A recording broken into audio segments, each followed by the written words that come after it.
again, Ryan will lose that more, so I'm not going to babble anymore. So Ryan, come up and talk. Check. Enlighten me. Yeah, it's like, you don't know what the title is. I don't even know what my title is. So I'm Ryan.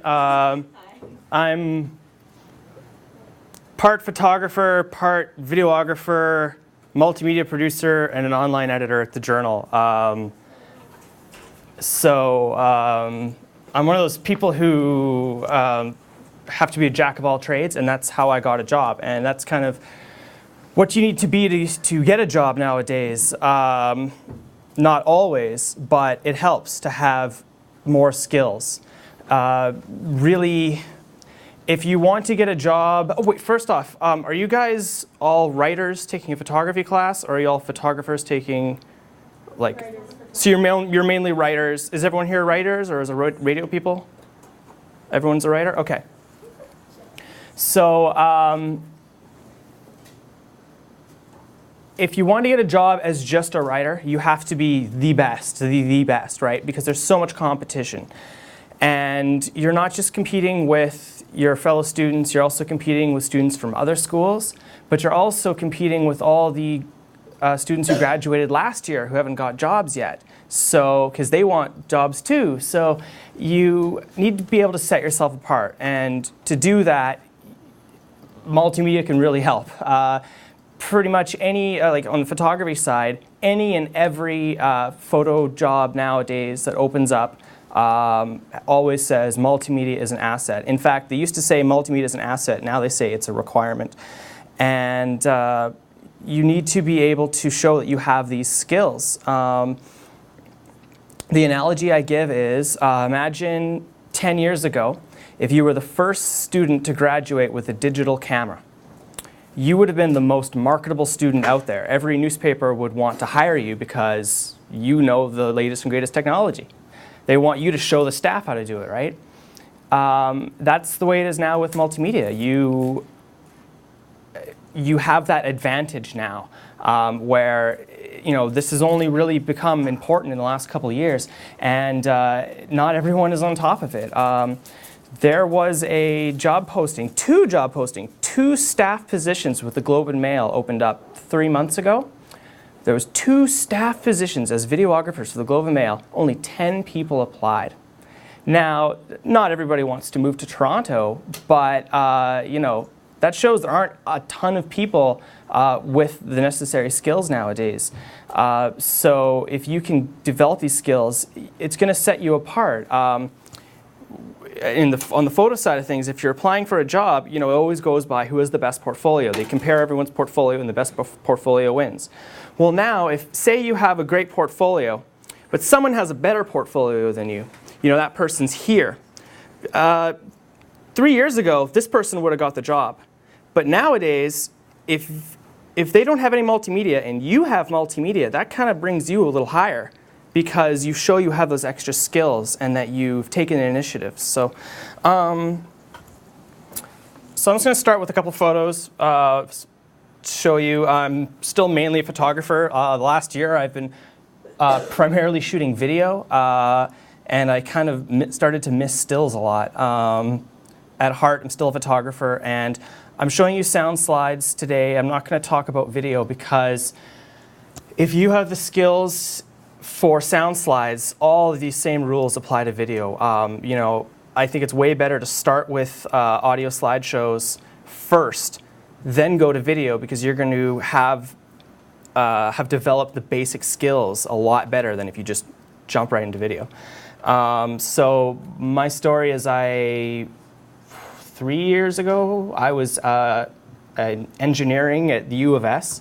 That was going to be my set career path. I was going to be an engineer, but I started. I was really into photography, and I started volunteering a lot at the university newspaper, and I loved it. I loved getting front page, and I loved the newspaper, and yada yada yada. I ended up leaving, making the biggest decision of my life, leaving engineering, which was this set path I'd always been on, to go do journalism, and it was the best decision I ever made. So I did internships at the Star Phoenix in Saskatoon, Canadian Press in Toronto, the Ottawa Citizen.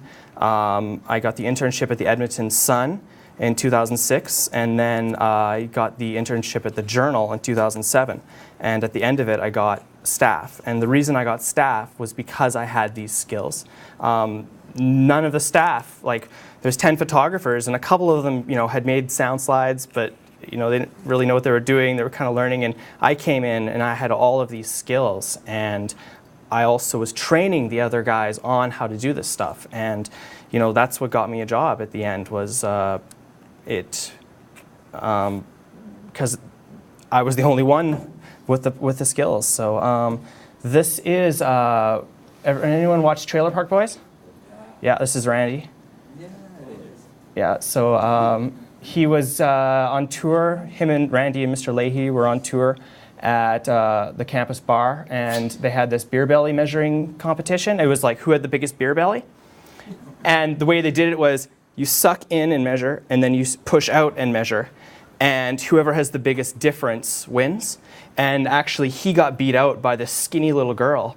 She was like this big around, but when she pushed out her stomach, the ratio was way bigger. So, so when I saw him do it, I just got the idea. So I just say, hey, can I take a photo of you after? So I just set up one or two umbrellas and just got down low. This is a soccer player. I had to go get a portrait of a soccer player. I just got down low to the ground and set up an umbrella on the right side and a reflector on the left side. And I was just really down low, and I just asked him to just, I can't remember what it's called, whatever, just kick the ball. And I made him do it probably 60 times. Yeah? What's an umbrella? An umbrella? Oh, that's right. I know about off-camera lighting, but I haven't talked to them about anything that's... Okay, when you have your camera on, like your flash on the camera, and it's like straight on flash and it gives the shadows behind them, it's always better when you're doing a portrait to move the flash off. So have like a stand and put your flash on the stand, and then the light is kind of coming from the side. It looks a lot better. And if you want to make it even look better, you use an umbrella, which is basically just imagine an umbrella you'd use for the rain, but instead of black, it's just white. And when the flash hits the umbrella, it softens the light. So rather than a harsh bulb, it goes into this umbrella and it becomes a nice soft light. So it doesn't really look like I used a flash, right? It's nice and soft, but... It's a similar effect to what you guys are doing by bouncing the light. So if you're bouncing the light off the ceiling, then it's the same idea. You're trying to hit a similar kind of effect, but you're doing it in rain. This kid was bit by a police dog 2 years ago when the Oilers, White Avenue riot stuff was happening. He got bit by a dog, so I had to get a portrait of him. So it was conveniently on his back, so we just went into the bathroom, and that's just his reflection in his bathroom mirror. But this way I was able to get his face and his back. I couldn't get it otherwise. So this is just a CEO of a pharmaceutical company. Just get some test tubes and beakers and... This, I just love it. I got to find this guy and do a story sometime. I had to cover this tractor pull, vintage tractor pull. There's all tons of old farmers with their tractors, showing them off. It was like a car show, but with tractors. And there's this one 20-year-old black guy driving a tractor. It was so out of place because everyone else was really old, white, beer belly guy with his tractor. And then there was this kid. And he was so happy about it, So it was. I figured I got to get a portrait of you. This is actually I think this is my illustration photo in school. I just wanted to show anger, and so I just cut holes in a basketball, and I put a flash inside the ball, and just asked him to look mean. If you want to build up your portfolio, don't wait for photos to happen, especially when you're in school. You need to have a good portfolio when you're done school, and you won't realize it until you're done school, the opportunities you had. I needed a sports portrait for my portfolio, so I just went to a basketball game. I looked for the guy who looked like the biggest goon, and after I just said, hey, I'm a photo student. Can I do a portrait of you sometime? He said, sure. And so I set everything up. He just showed up, and I took the photo.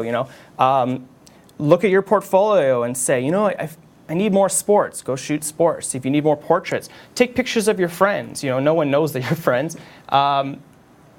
Feel free to make pictures for your portfolio. Don't just wait for them to happen. This was a Champ car. I just wanted to make this photo, like put the camera on Champ Car as it pulled out.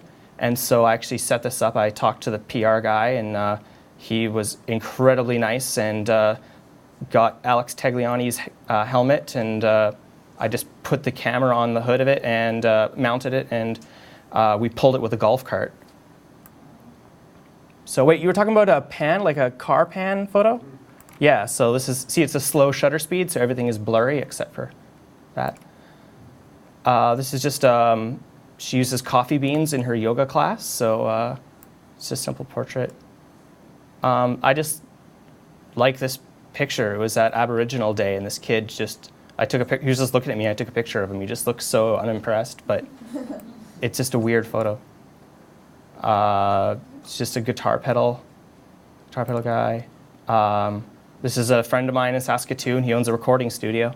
He asked me to do some photos, so I just set up the microphones, and the light is on him, but the light isn't on these, so they just go to black. This was when I was at the Star Phoenix. It's sniper. I had to get a sniper training camp. We weren't allowed to identify the snipers. So on all of my pictures of the snipers were of their backs, like the back of their heads holding a gun. It was kind of boring photos. And so after, I just said, hey, I have this idea for a photo. Can I try it? And it was kind of scary looking down the gun, but he showed me it was empty. And this is just a punk rock band in Saskatoon. I had actually, I'd seen a photo like this. I was flipping through some band magazine, and I saw a photo kind of like this where they're all holding light bulbs, and so I just made it my own.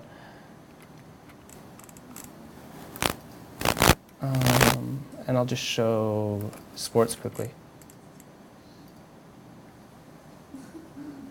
That's my favorite sports photo I've ever taken, because he's so happy. And this was like yeah, he was just so, and the reason he was so happy was, actually this was the special class or whatever, a disability class. And it was funny because there was like 10 different kids in each lane, and each of them had their own different disability. So he won every single race. But it's because he was competing against kids without legs and against kids with like only one arm and stuff. And so each kid had their own class, and so he won every time, and he was like, yeah, I'm the best. But he won in his category. But the reason he was so happy was because every time he did it, he beat his own, like he wasn't looking at everyone else, he was looking at his own score, and every time he beat his own score, so. I've shot a lot of rodeo, and that's the only photo where this has happened, which is what set it apart. So that's just Eskimos.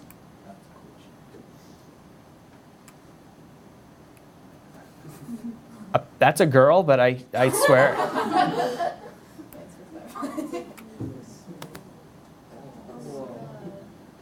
That was the very first time. That was the first time I've ever shot CFL, and I've never got a shot as good as that since.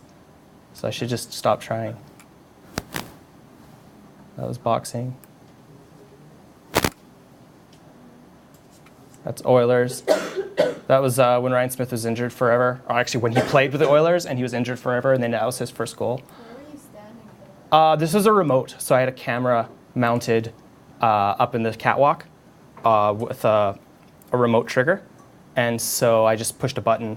So as I took a picture from another angle, the other camera took a picture from above. That's just gymnastics. It's pretty. This photo I totally stole, but it's neat because it's different, right? The focus is on the ball. There's more Champ Car. This was mountain biking. And I just went to this for fun. And so I actually set up lights, like here's a red light and here's a green light, and then there's another light on him. I just kind of wanted to get something really different, so. This is a story I did on sitting volleyball. All of these guys are paraplegics, like they're paralyzed to the legs or missing a leg or something, and It's a cool story. That's just another remote. Well, check it out. And that's so. Okay, so You realize how much I suck? Everybody just realized how much they suck. well, no, this is, but the, Well, no. Well, you know, but you should see. If I showed you my portfolio when I was in school, it was nothing like this, right? Like this is after working every single day for 2 years, right? So it takes time, but a lot of these I took on my own. Like I said, you gotta take advantage. Like what I did in school was I literally just went by the numbers. I knew I had to have 20 photos, and I thought to myself, what am I missing? You know, this is I had to get a picture of tanks out at the base, and it was going to be just a picture of a tank, and then these cows went by these cows. It's just funny. That's just another remote camera. You see, a lot of these are just pretty pictures. Like, a lot of times it doesn't have to be the tight sports action photo. You know, it doesn't have to be this here with a ball. You know, look for something else that makes it. That was just in the morning, the sun was coming up. And there's kids were coincidentally there. It was just good luck. There's Folk Fest. That was actually the same morning. This is just a crazy, weird photo in Toronto. Look, these are 2 revolving doors. And so I'm just looking up, and then this stained glass is here. So it kind of looks like a kaleidoscope. It's just a weird artsy-fartsy photo. This is another artsy-fartsy photo. It's just a reflection in a building. This has a long story behind it, but I stood in the rain for 6 hours to get that photo.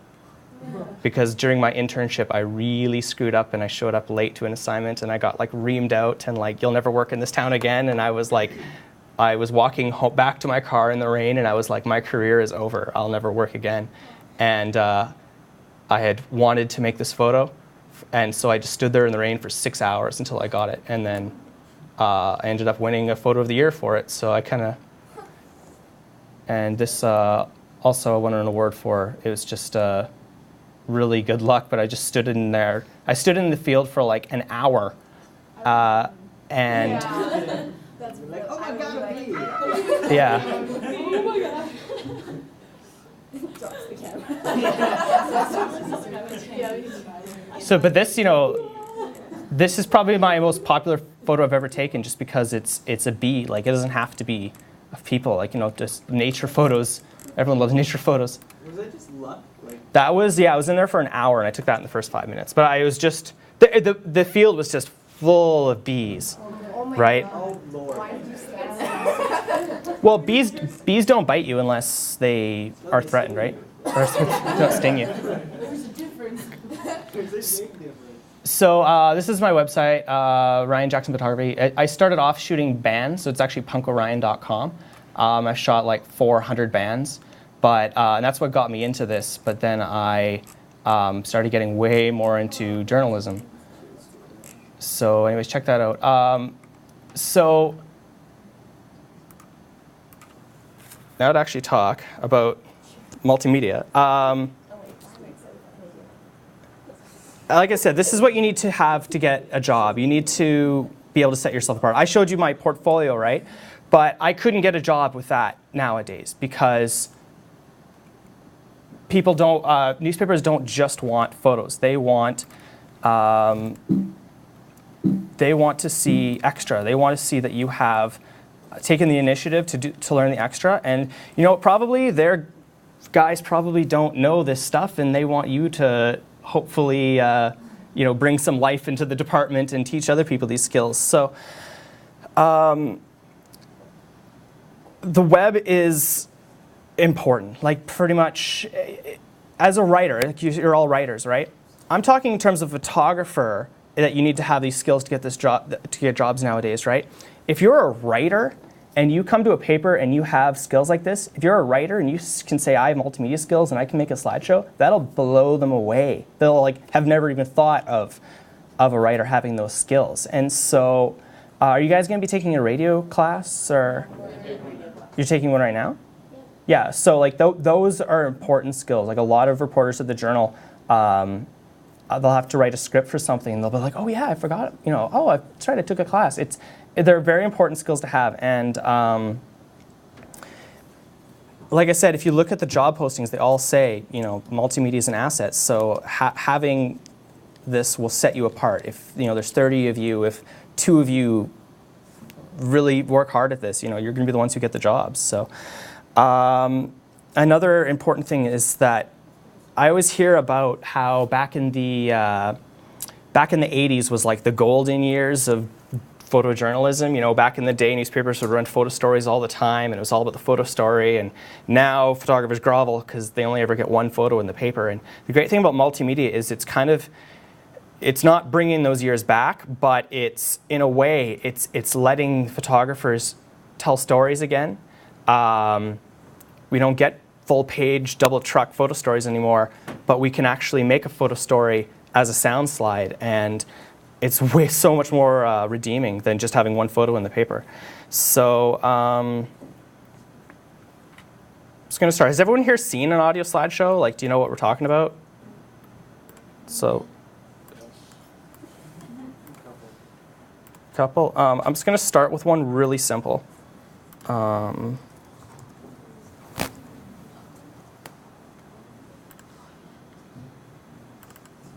So this is an example of a really simple sound slide.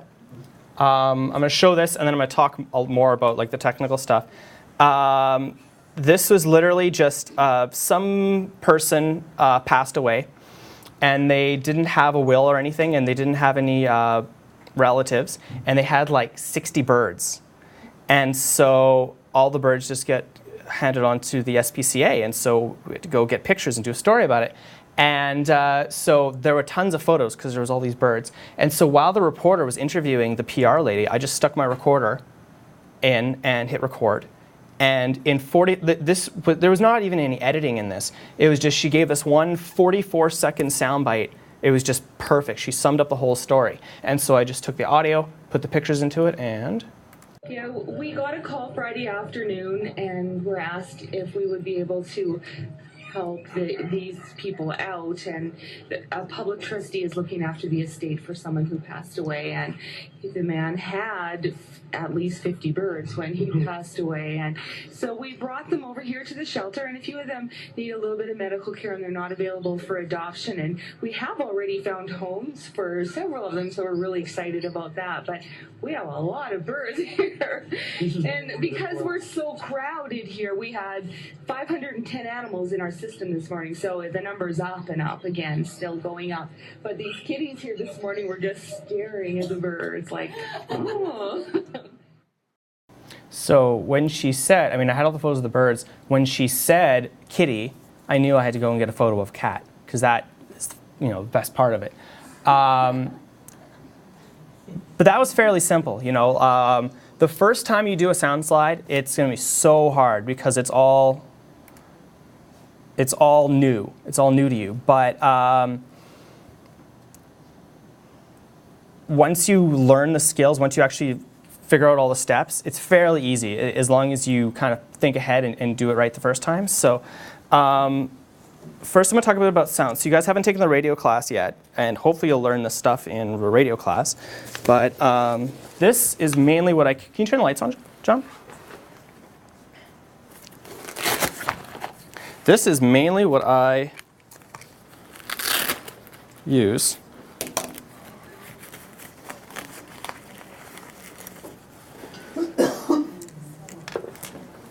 Just in a little Olympus recorder. You can get way higher quality recorders. In fact, I see you guys got new kits. I spoke at MacEwan like a year ago, and I think they just had some mini disc recorders, and you guys weren't even allowed to sign them out. So it looks like you guys got upgraded. You have these Edirals. These are really, it's like $400. They're really high quality. But you can get a good Olympus recorder for like 99 bucks, 150 bucks. You probably won't even notice the difference. Like, that is better quality, but you kind of have to know it's better, like be picky about it to probably notice the difference. You can get incredibly good quality audio with this, and it's really small. I really recommend the Olympus recorders. Do any of you guys have recorders already, or you all do? Okay. It's important to know what it records, like the quality it records into. You want it to record in what's called CD quality sound, and you want it to be able to record into something that you can easily edit. Like as an example, the Sonys typically record into their own proprietary format, and then you have to use the Sony software to listen to it and stuff, and some ones won't even let you convert. So it's good to have one that either records into MP3 or that records, the Olympus is recording into Windows Media Audio, and that you can easily convert to be able to edit it. So, you know, recorders are easy, are important, but what's more important than anything is the simple, almost tricks, I guess, are methods of recording. The first most important rule is the closer the better. If the mic is here and I'm way over here, well, I'm going to sound far away, right? And it's going to hear the room. All recorders have auto levels. Until you get to the more expensive ones like this, they have manual controls where you can manually set the volume, but all cheap ones just are auto. And what auto means is it's going to try to turn the mic sensitivity up so that I'm as loud as possible. And that means that if I'm here and I'm close to the mic, it's going to turn the sensitivity down because I'm close to it, right? So it's only going to hear me.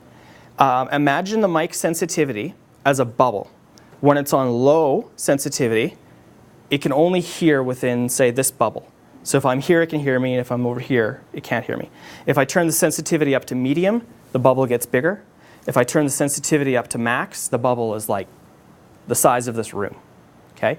So if I have it set to low and it's a small bubble, then when I'm here, I sound fine. But when I move away like this, I get a lot quieter. And if it's on auto, what it's going to do is, because I'm so far away, it's going to turn the sensitivity up, right? So it has to make that bubble bigger. Now, because I'm in this bubble, it's going to hear me, but it's also going to hear everyone else in the bubble. It's going to hear the fan. The most important thing to do before you record anything is just be quiet for a second. You know, you can hear the fan there. You can always hear the vents. You know, you can hear cars driving by. Whenever you're going to interview someone, just pause for a second and listen to the room. And often, like if you're in someone's house, your brain tunes things out. You don't even hear the fan until you notice it, right? You could be doing an interview with someone and not even realize that the radio is on in the background. And you have this great interview of someone telling their tearjerker story about something, and you get back and there's Nickelback playing in the background, right? And you didn't even notice. So you have to pause and listen. Important thing is the acoustics of the room. If you have the option between recording someone in a kitchen, which has hard surfaces and kitchen, you know, counters and tabletops, or if you could move into the living room, which has carpet and curtains and a couch, that's going to have softer surfaces, which is going to have a less harsh sound. So, or, you know, move someone next to curtains or something. Always find a soft surface. That'll make a huge difference in the sound during your interview. And of course, you know, the closer the better. You want to try to keep it so that it's, you know, about here when someone's talking or you're doing an interview, but not too close. If it gets too close, you're going to hear that sound. It's called popping your P's. When someone kind of breathes on the microphone and you hear that harsh sound. So it's actually better when you're holding a mic in front of someone, don't hold it like this because then they're talking right into it. Hold the mic down here. Actually, not only does it sound better, but a lot of the sound of your voice comes from your chest. Like the bass comes from your chest. And so if you hold it down here, it's going to have a much richer, warmer sound than if it's here. And people aren't going to pop their P's. So first thing, whenever you're interviewing anyone, keep it close, like here. if it's far away or in the middle of the room, it's going to pick up everyone and it's going to sound bad. So that's 90% of what you need to know. Other very handy things are a lapel mic. This is a $40 tie clip mic from Radio Shack or the Source by Circuit City. You just plug it into any recorder, clip it on the person, and this can be your best friend when you're doing a sound slide. Because the whole problem with doing multimedia is you're always having to do 2 or 3 or 4 things at once. You're having to take pictures and record them and maybe do video and pay attention all at the same time. So having one of these can just make your life so easy. You just clip it on them, hide it in their inside pocket, hit record, and forget about it. Don't forget about it, but you can just focus on taking pictures and you know that they're being recorded. So this is a really $40 well spent. Where do you put the recorder? Well, if they have an inside pocket, use that. If not, just put it in their pocket and try to hide. Whenever you're mounting one of these, you take the wire and you go underneath the shirt from the bottom and then go up and you clip it about here. You don't want it up high. If it's up high, the problem is that the mic's over here. And so when I turn away like this, I'm going to get quiet. And when I turn this way, I'm going to get loud. So you want to have it kind of more about here in the middle. One thing to know is that these mics are omnidirectional. The mic that's built into your recorder is omnidirectional, and this thing is omnidirectional. What that means is that the microphone is sensitive in all directions. I sound the same here as I do here as I do here because the sound's coming, imagine it like a round circle. A different kind of mic is called a shotgun mic.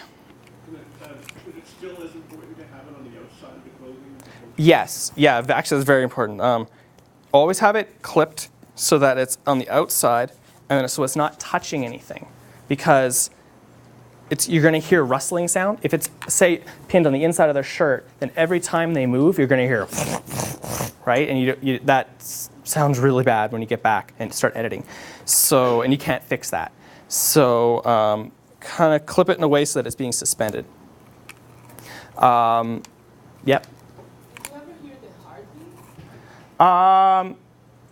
If it was right next to their heart and the sensitivity was up really high and there was absolutely no other noise, then yeah, it could. But it would be really faint. Unless you had it pushed right against. But it's probably not because it's like on your shirt. So, any other questions so far? This is called a shotgun mic. And what that means is rather than the one mic that picks up everything in the same direction, shotgun mic is kind of like a zoom lens. The microphone's in the bottom here, and basically the sound travels down the tube, and it cancels out any sound that comes from the sides. So, if I pointed it at you, it would just pick up you, but it wouldn't hear things from the side. Actually, it will pick up stuff from the side, but it's only, say, 10% as loud as what's in front of it. So this is way more directional, and this is useful if you have to pick up someone from far away, or if it's a really noisy place, like say you're in a busy room and everyone's talking and you have to do an interview with someone. If you just point this at them, it's only going to pick up their voice, and everything else will be will be way quieter. So this is called the Rode video mic, it's actually meant for a video camera, but I just kind of ripped off the mount for the video camera and just use it for with my recorder. And what I like about it is that it's really short. Like I just put Velcro on it. I stick my recorder onto it like that, and it's this small, which is awesome because it's not some big long mic that I have to keep in a bag somewhere. I can just shove this in my pocket actually, and it's not too big. So this mic's $150 and it's well spent.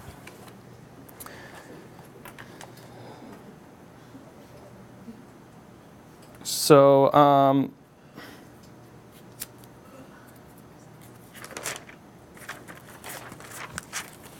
okay, so those are the basics for audio. Those are the most important rules. Keep it close. It depends on what recorder. You all have different recorders, but see if it has a mic sensitivity. This one has low, medium, high, like I said, for how sensitive it is. If it's close to the person, you want low sensitivity, so that bubble is small. If it has to be far away, like if you can't get the mic close to the person, then you have to turn the sensitivity up to make the bubble bigger. But the rule is you want to have that sensitivity as low as possible and still be able to hear it. And what that means is if I have the sensitivity turned up all the way and it's right here, I'm going to be really loud and it's going to hear everyone in the room. So try to keep it as low as possible. So the thing that's probably more important than your audio, even though your audio is incredibly important, is your interview. You know, whenever you're doing a sound slide, you need to have a person talking. You need to have a person telling the story, right? Don't always just rely on having, you know, your first picture just being text explaining everything. You try to get someone to explain, to kind of tell the story. And the important thing for that is, I guess you're all writers, so the rules are going to be a little different, right? There's all different worlds. There's your radio world, TV world, which is way different than the reporting world, you know, you'd say in their ethics and what they do. Really important is to shut up. When you're doing the interview, reporters often will talk a lot when they're just recording something for dictation. You'll say, oh yeah, a lot. Oh yeah, and then you'll kind of add to their story. Oh, I did that one time. You can't do that when you're recording for a sound slide because you're probably going to say while they're talking, and you're going to ruin their audio. So important thing is just to shut up and use gestures instead. One of the best things is when you're doing the interview with someone, instead of just nod, go don't say just kind of nod, smile, do this, kind of. And seriously, do this and say, like, you know, perfect, yeah. And kind of reassure them. If you're smiling and going, then they feel, oh, I'm doing a good job. I'm telling, you know, I'm making the reporter happy. And they'll keep talking. And a really important thing you should all know as reporters is silence. Pause for a second. When they're done talking, just pause for like 5 seconds. And it's really awkward. It's really awkward. But the thing is that people hate awkwardness. Everyone hates when there's silence. So you know what the person will do? They'll keep talking. And a lot of times when they give that great quote, if you just pause for a second, they'll elaborate even more, and you'll get even more. You know, silence is the best weapon for a reporter, and that applies obviously with writing as well. Other important thing is to use double-barreled questions. Now, I know some reporters say that's never ever do that, you know, as a writer.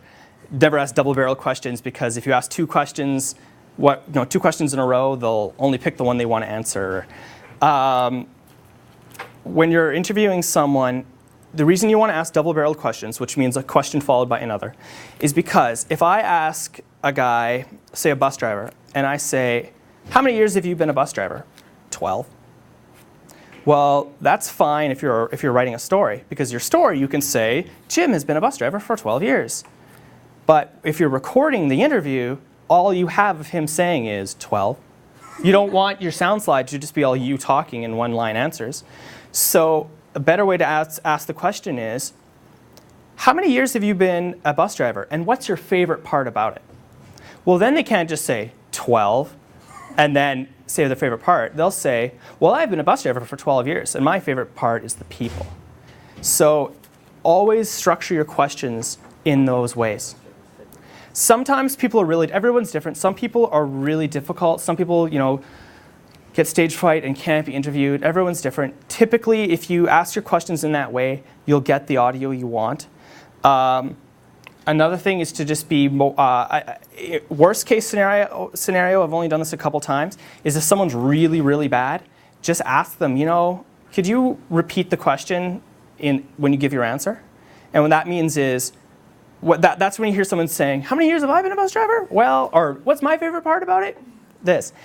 You know, it depends on the situation. You know, some people, some situations you certainly don't want to do that. But sometimes if it's like a fluffy story or it's a PR person, they don't care. Of course they'll say it in that way.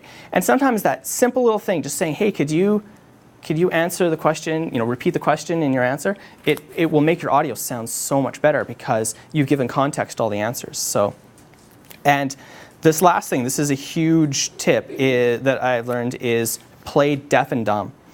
If you say, when you record someone and they give a great quote, but say it isn't quite, they said it, but they didn't quite say it the way you needed them to say it, don't ever say, can you say that again?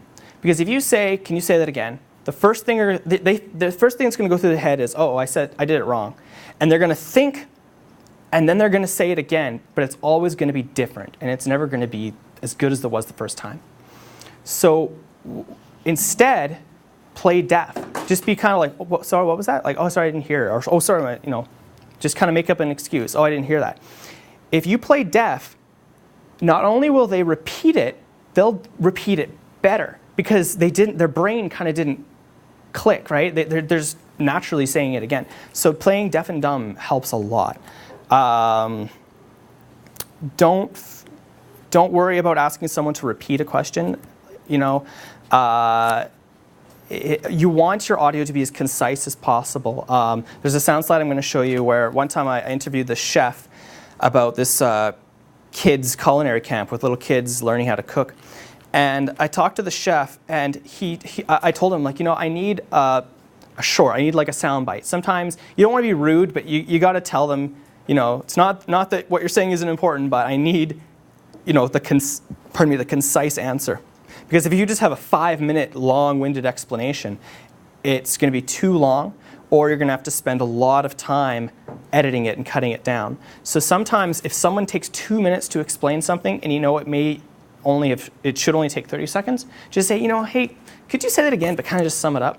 And in that situation,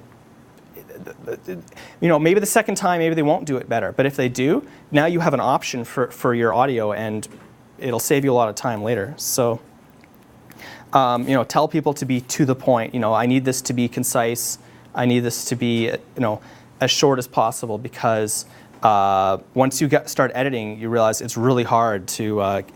If a sound slide is 5-10 minutes long, people aren't going to watch it. It's the whole thing about the internet, and the challenge with the internet is that multimedia actually kind of breaks the rules of the internet in that when you're searching the web, you're constantly like looking through, okay, I like that, click, read this story, oh, there's something, okay, click, right? It's constant, go, more.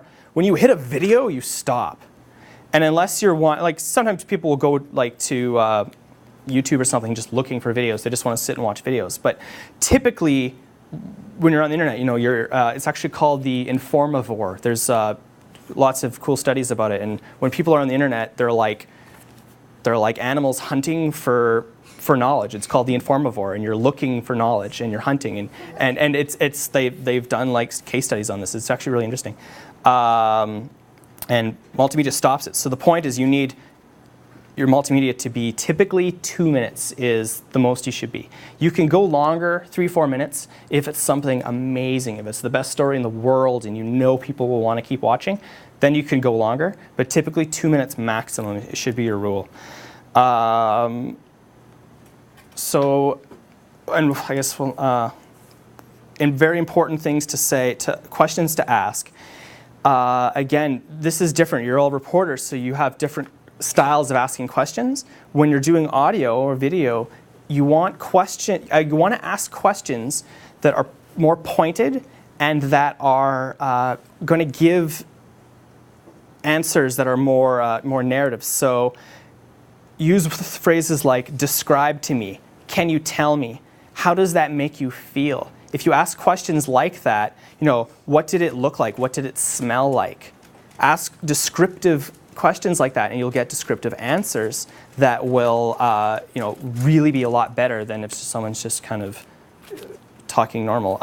And a really, really good way to phrase something is, say if you're interviewing someone, say a firefighter, who has been doing, there's a great example I saw that I was trying to find last night. They built this like the world's largest fire hydrant or something beside a fire station. And this guy was interviewing the fireman about the fire hydrant, and he asked him, like, you know, what did you think about this? And he had been a fireman for like 30 years. It was no big deal to him. He uses fire hydrants every day. He didn't really care. It was like, oh, you know, it's big. It's pretty big. He didn't, you know, it was just something normal to him. And often when you interview people about their trade, what they're doing, it's so normal and plain to them that they sometimes won't be excited about it, right? But you want them to kind of give a more excited answer. So a really good trick is to ask them hypothetical questions. One of the best thing would be, let's say you ask the person, let's say you were an average person and you were driving up and that you were seeing this for the first time. What would be going through your head? If you ask hypothetical questions like that, you will get a way more descriptive answer, and they might go, well, the first time I saw it, I felt this way. So asking questions like this really happens. And of course, playing deaf and dumb. So finally, one thing I should have noted at the beginning, when you're recording, whenever you're recording, wear headphones. If your recorder doesn't, some recorders won't let you, when you have your headphones in, they won't let you monitor your audio, which means you should get a different recorder that lets you do that. The point of this is, when I'm recording, my earbuds are in, and I'm hearing exactly what the mic is hearing. And the point of that is, remember how your brain tunes out background noises? If you have your headphones in, you're just hearing what that mic is hearing, and so you're focused on what it's hearing. And if you have it pointed at the person and in your ears you can hear that background noise still, you know you need to change something. But if you have these in and it sounds perfect, you know you're good. It's good to have, don't use cheap earbuds that kind of just sit in your ears kind of like this, because they're probably, really cheap ones won't make a difference. Like, you know, when they're in, it sounds the same as when they're out. You want ones, like these ones have soft rubber, and when they go in my ear, they're kind of like earplugs, and they kind of block out the outside sound. Or use the big headphones that completely cover your ears. Just anything that blocks out the outside sound makes a huge difference. And you should monitor your audio for two reasons. One, so you know it sounds good, but two, so you know you have it. Something really bad that can happen is, do you know when your cell phone is sitting next to computer speakers and you get a text or something and it makes that sound? Well, that'll affect your recorder too, and you may not even know it, but you could be interviewing someone and someone could be sending you a text, and you get back and you listen to your audio, and during the interview all you hear is, you know. So if it's a really important interview, always tell the person to turn your cell phone off. Don't just put it in silent, actually turn it off, and turn yours off, because then you won't have to worry. Or if you're monitoring your headphones, you'll know that you're fine. Any questions?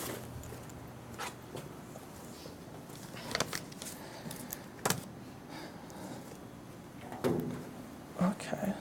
So I'm going to show a couple more. He has a question. Yep. Are there better subjects for sound slides than other, like preferred types of stories for sound slides? Non-boring stories would be good.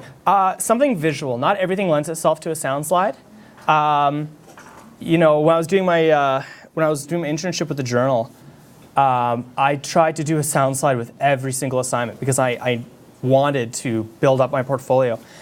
And but there's some I did where, you know, I was at it and I was shooting, and you know, there was this one thing I was covering and I was getting tons of photos, like detailed photos and tons of audio. And when I got back to the office, I realized, you know, this is kind of lame. I didn't really have, it wasn't really a good story for a sound slide. And then my editor comes to me and is like, you know, they want a picture for front page. What's your best picture? And I didn't have a best picture because I had all these mediocre pictures and mediocre audio, but I didn't focus on getting one good shot. So you have to use your judgment. Typically, though, like, you know, visual stories where you're going to have more than one photo. So someone doing something with multiple images, and also something where the person can talk and you can have someone, I guess, telling an interesting story. But do they have to, like, they don't have to all be like anecdotal? How do you mean anecdotal? Well, like the firefighter or like this woman talking. They don't all have to be. Like, I'm given, like, more, I guess, more advanced examples. Like, I'll show a couple simple ones. Helps in the pacing. Like, you can give them a bathroom break for 5 minutes. So if you have a natural break when you're Okay. We'll take a break in like 5-10 minutes. Okay, here's the sound. Can you turn the lights off again? Okay, sometimes sound slides don't even need talking. Sometimes just ambient audio. You know, you want to just tell the story. The great thing about sound slides, the reason I love them is because it's more than just a photo. You know, it's putting the person in that place. I love sound slides where the person's telling a story because it's more than just a photo and a caption, right? You're actually hearing that person talk, and you're actually hearing that voice. It's so much more powerful. Yep. What do you use, like what program is that to show the video and have the captions in front of it? Like this here? No, not like the black thing around it. Like the player, the video player. This? Yeah. Oh, well, this is Soundslides. When you use the program Soundslides, it exports this player. So they all look like this. And then just the text I just put on in Photoshop. So this here, there's no talking, but this is just the sounds. And this, you know, this puts you at the training camp. Chicago, Chicago.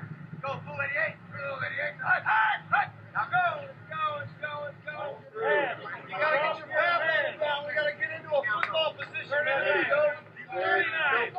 39. Flat back. Wait a minute. Wait a minute. 218. 218. Up.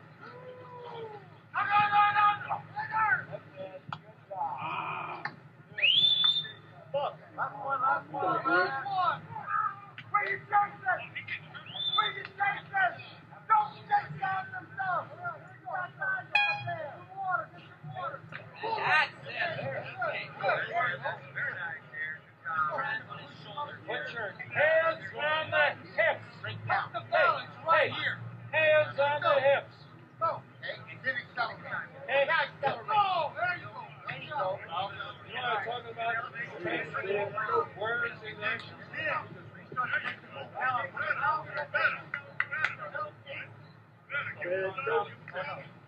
Keep on. Don't stop.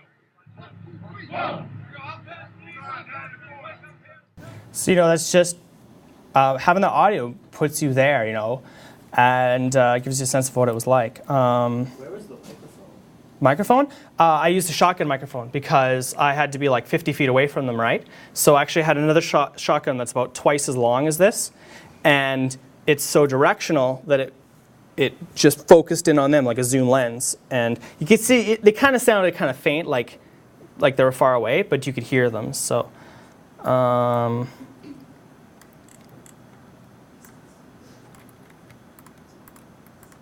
going to show you one more that I did that's more narrative of someone like telling their story, and then I will then we'll take a break, and then what I'm going to do is show you a simple sound slide, and we're going to break it down, and I'll show you actually how to use these programs. And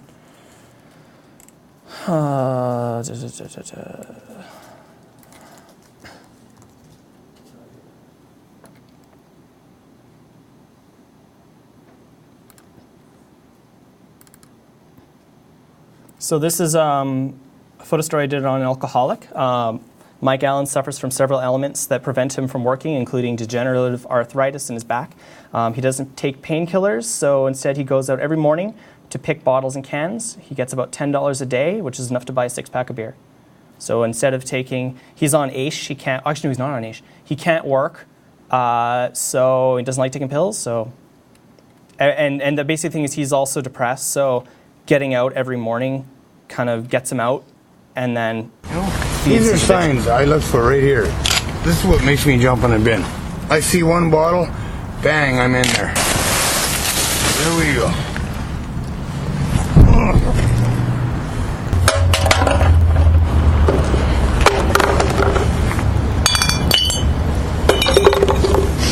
And you know, like for me, the medicine doesn't work. And I don't want to get addicted to painkillers and stuff like that there, you know. So if I can get, you know, 8 beers, I'm good for the day. I'm not ashamed of myself. but I'm not proud of what I do, but I do what I do, and I survive. And, you know, I give it all credit to living on the streets.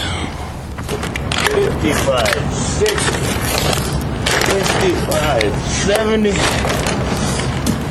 75, 80. So that's 80 cent stuff. That's all right. That 3 months living on the riverbank taught me so much in life. I don't have to suffer. I don't have to go begging. I don't have to cry to nobody. I can go out and do this for myself.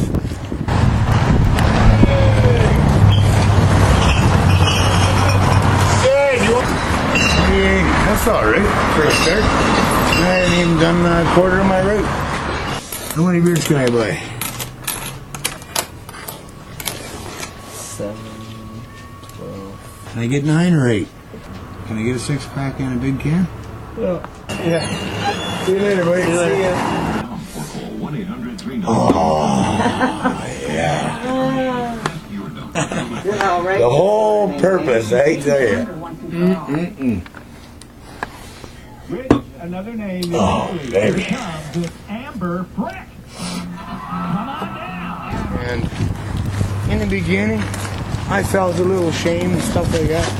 But you know, I'm not ashamed of myself at all. Matter of fact, I'm more ashamed of the people that give me shit and say that I'm just, you know, a bum and stuff like that there, you know. Like, geez, what are you? You're throwing all the garbage out? You know, now, more than ever, people are becoming more aware of what happens in the environment. But a lot of people just turn a blind eye to it and they don't care. So they should be applauding people that walk around and, you know, pick a bottle. So that was just, actually that was all shot in like 3 hours, except for the, mostly all shot just in one morning. And the way my audio for that was before I knew about the wonderful world of tie clip mics. The audio would have been much better if I just had a mic on them the whole time. But what I did was I just had Velcro on my lens and Velcro on here, and I just went. So you could hear my shutter clicks, but that's not a big deal. So I just had it like this the whole time. And I stayed close to him, shot everything wide angle, so I was able to pick up everything he said. And, you know, he told me his story just as we went along, you know, and that was a lot of work to go through. I had a lot of audio that I had to go through, but I kind of knew, like in the back of my head, that the important thing to do is to keep notes when you're doing your audio. Like, don't just leave it on for an hour and then when you get back, listen to the whole hour, because that's going to take you forever. So what's way better is every time you hear a good quote, hit stop and then record again. And then you know at the end of each audio track is the good quote, yeah? Would you just hit split? Or yeah, some recorders have split, yeah. Another good thing to do is just do voice memos. So when you get back to look at your audio, you're just going to have a folder full of a bunch of files, you know, 01, 02, 03, and they don't have file names that are descriptive, right? So what's really good is to hit record and say interview with Mike, or record, you know, sounds of cans dropping on the ground. That way when you get back, you just start listening to the beginning and you know what those audio tracks are, and that saves you a lot of time. And again, every time you hear a good quote, hit stop and record again or split. So anyways, let's take a break and then we're actually going to break one of these down. So, okay, here we go. Well, it's a culinary camp. It's called Mini Chefs. The children are aged 7 to 9, and it's just a lot of fun. They're getting an opportunity to go into the kitchen and get hands-on baking, cooking experience. It's fantastic. It's lots of fun. Really, the menu changes every day. They're here from Monday to Friday. They come in first thing in the morning, and they start cooking. Usually 3 different recipes. Today they made cookies, they made a tomato soup cake. It's lots of fun, it's interactive, and it really is hands-on. They're not observing the chef, they're participating. So in the mornings they're cooking, one group, the 7 to 9-year-olds. In the afternoon they then get to let off some steam, have some fun in our facilities, our pool, our gym, maybe play outside and have a little more free activity, not as structured. We're making quesadillas, so we're just going to be folding them, okay? That's a quesadilla. Okay, quesadilla, thank you very much. flour tortilla, and you could put whatever you want on it. Like so. I heard a few of you kind of going, "Eee, tuna." Everybody here loves tuna.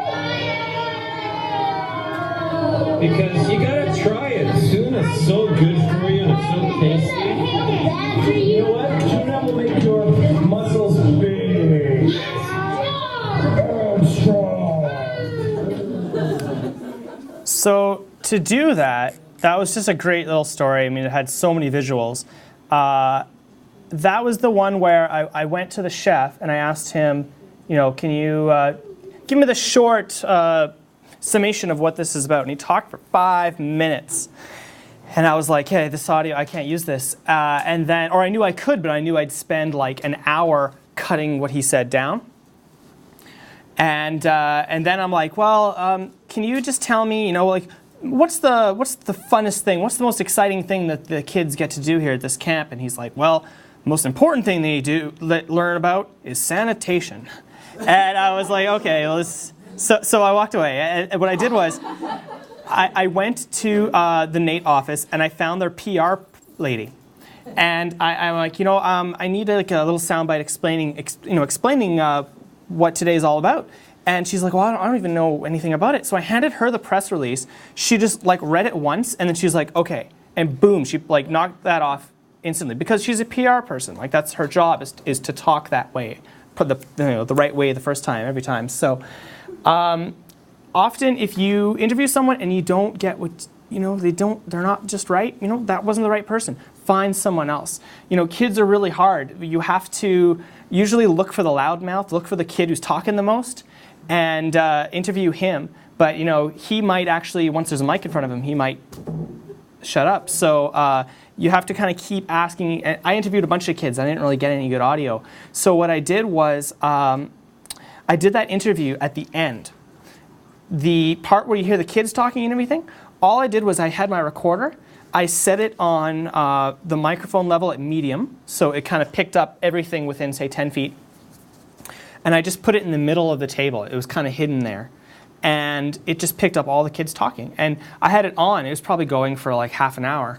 And as soon as I heard that one part where they're talking about the tuna, I was like, yes, that's it. So I just grabbed my recorder and hit stop. So first thing we're going to do is go through our audio. So we'll pretend as if we just shot that. We interviewed the lady and we had some audio, some ambient audio. And it's important to have that ambient audio. You know, when you saw the one with the birds, that was just a woman talking. You know, she told you the story. And you could hear the birds chirping in the background. This Mini Chefs one, by having those kids talking and having that ambient sound, you get a feeling of what it was like to be there. You know, you gave those kids a voice. And it's important to, you know, get your interview, get the person explaining what it's about, telling the story.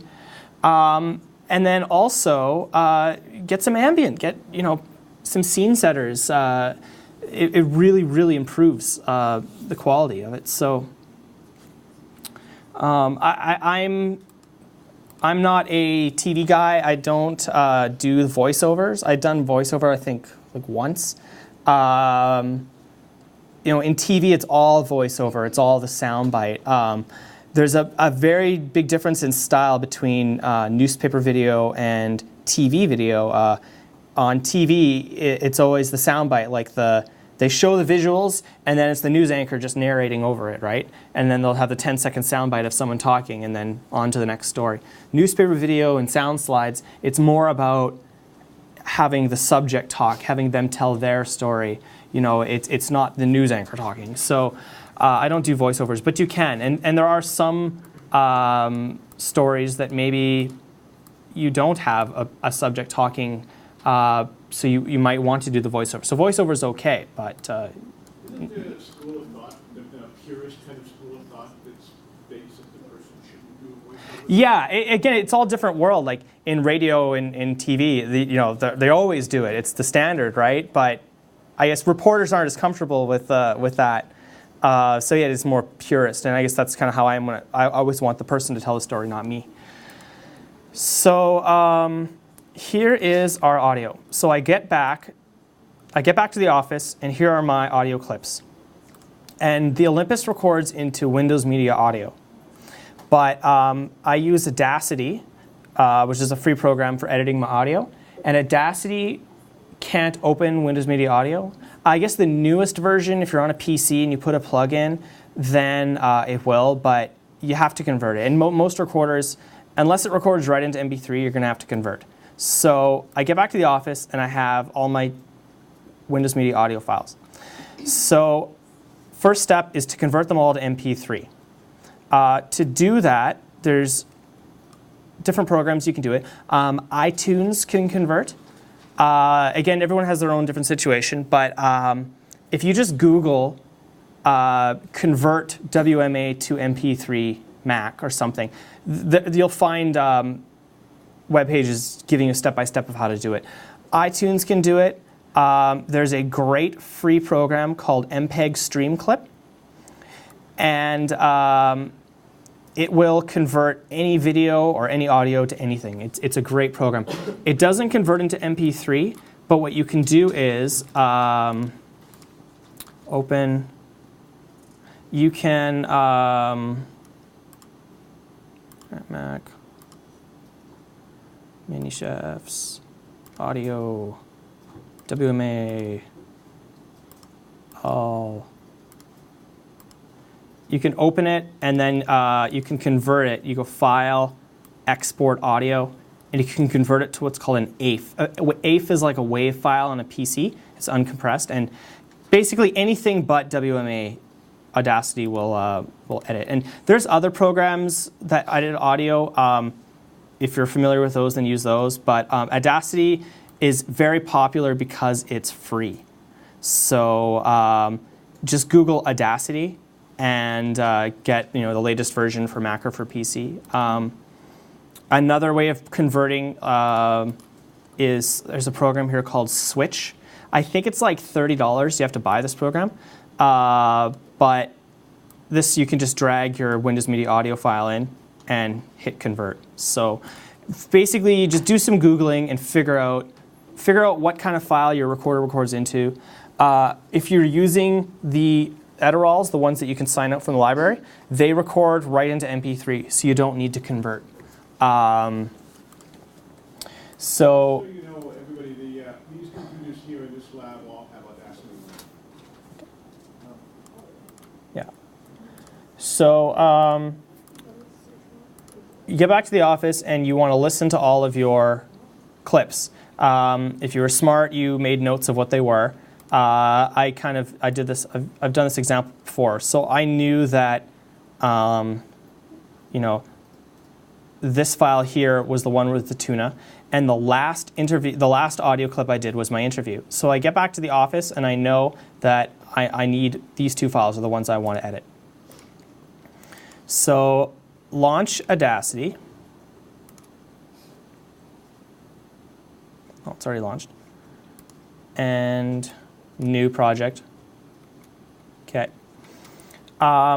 Audacity, has anyone here ever used like a editing program like for audio editing or video, and anyone does video editing? A lot of the same rules apply. Like imagine this as like a table, and to get your audio, you open it, you start a new project, and then you want to import your audio, or you can just take your audio clip and drag it in. Okay. And imagine like this is a table, and this strip, imagine it's like a strip of film or like audio tape that you've laid down. And you can literally imagine if you have a strip of audio tape laid on your table, you could take scissors and you can cut it. And that's what this is. So left to right, this is a 1:15-second clip. So you can hit play. So first of all, what's your name? Rain. And you can jump to any point, just like playing a video or anything, whatever. So let's listen to this. So first of all, what's your name? Rain, R-A-Y-N-E, last name Kuntz, K-U-N-T-Z, Media Relations Specialist. Can you just tell me the gist of what happened today? Well, it's a culinary camp. It's called Mini Chefs. The children are aged 7 to 9, and it's just a lot of fun. They're getting an opportunity. There, so that beginning part there, I don't really need. Well, it's a So I click here to put my playhead. Wherever you click, see how that line stays there? I click here, that line stays here. When I hit play, play is either click play or hit spacebar. Many chefs, It the starts. children are aged. See it start and hit play again. Many chefs, the children. So wherever that is, that's where it's going to start playing. So I move my clip to here. Well, it's a common. Okay. Now if I move my mouse cursor over this line, see how that little hand comes up? If I click and drag to the left, I can select. So now I've highlighted this area and that's been selected. And if I just hit the delete key, that audio is now erased. So imagine just as if you took scissors and cut that off. So now. Well, it's a culinary camp. Okay. Now, so here she's talking. It's lots of fun.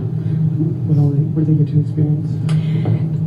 I'm just trying to think of the menu yesterday. Are you able to edit this? Is that what you're doing? Okay. Today they did cookies, quesadillas. And there was a soup or something. Yeah. Again, the whole purist thing, as a reporter, you don't want to, one side of things is, oh, you should never tell the person what to say. You don't want to interfere. And for most things, of course, that rule applies. But this is a fluff story with little kids, and she's a PR person. They're meant to be abused. They're meant to, her job is to sound good, right? And so if it's a PR person, I don't think there's a problem with saying, oh, could you mention this and this and this? That's okay. If I was interviewing the chef, I wouldn't want to put words in his mouth. I would want him to be more natural and tell a story. Or a kid, I wouldn't tell a kid to, can you tell me, what's your, well, I would ask the kid, hey, what are you doing today? What are you telling today? But I wouldn't say, can you talk about this? So, Fun. What do they get to experience? So I know I can cut. Really, the menu. Okay, so I know from there. When you're deleting those sections, and if you save that file, are those sections now gone? Yeah, well, if I save over it. Are you always working from a copy? Yes. Okay. Audacity. Right now, this is a project that's open, right? And inside of this project, I've imported this clip. In a minute, we're going to import another clip. You can have hundreds of. So here would be a track, and then here would be a track. In fact, let's just import. Let's go File, Import Audio. Let's do it this way. Let's take this, drag this in. There, here's another clip. So I'm just going to hit mute so we can't hear this. But you can have multiple. So when I go File, Save Project. Notice it doesn't say Save File. It says Save Project. And I'll say OK, and I'll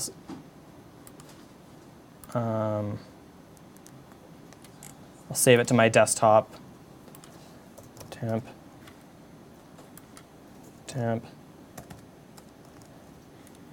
And save.